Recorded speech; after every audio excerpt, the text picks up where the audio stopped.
Hi friends, welcome to my channel. Today ఏంటంటే ఉల్లిపాయ లేకుండా చేపల కర్రీ అండి. చాలా సింపుల్ కర్రీ అండి. చూడండి, ఈ విధంగా చేసుకుంటే చాలా బాగుంటుంది. కావాల్సినవి ఫిష్ అండి. ఫస్ట్ టమాటో, 2 టమాటోస్ అండి ఇవి. 6 వరకు మిర్చి అండి,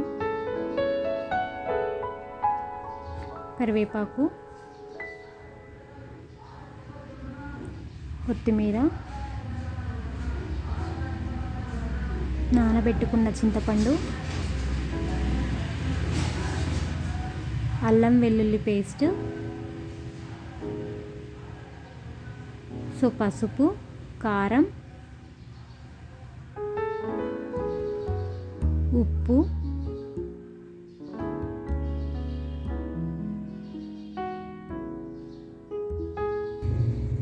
ఆయిల్. ఇప్పుడు ఏంటంటే ఎలా చేసుకోవాలో చూపిస్తున్నాను చూడండి. ఇవన్నీ మళ్ళీ టమాటా, ఉల్లిపాయ, పచ్చిమిర్చి, కొత్తిమీర ఇవన్నీ తీసుకొని ఈ విధంగా కొంచెం సేపు కలుపుకోవాలి. దీంట్లోనే కారం కూడా యాడ్ చేసుకోవాలి, ఉప్పు కూడా యాడ్ చేసుకోవాలి. తగినంత కారం, తగినంత ఉప్పు.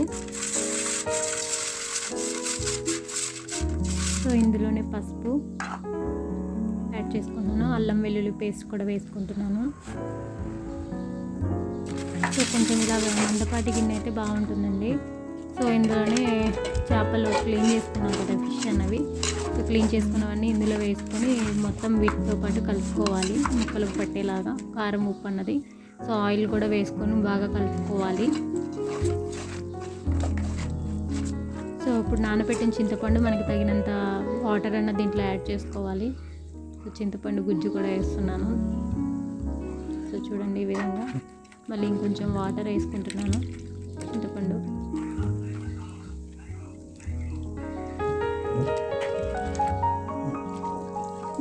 ఈ విధంగా చేసుకుంటే మాత్రం నిజంగా కర్రీ చాలా బాగుంటుందండి. ముక్క కూడా ఇరగకుండా అసలు చేపలు చాలా టేస్ట్గా ఉంటుంది. పచ్చివాసన కూడా ఉండదండి.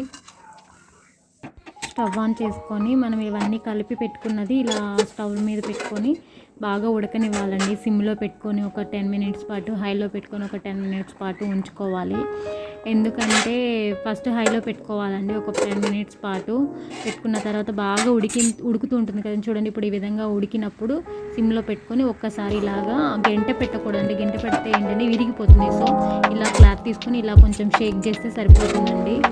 ఒకసారి నేను ఎందుకంటే గంట పెడుతున్నానంటే ముక్క అంటుకుందా లేదని చూసుకోవడానికి అంతే అండి. కనీసం ఒక 15 మినిట్స్ పాటు ఉడకనిస్తే చేపల కర్రీ చాలా బాగుంటుందండి.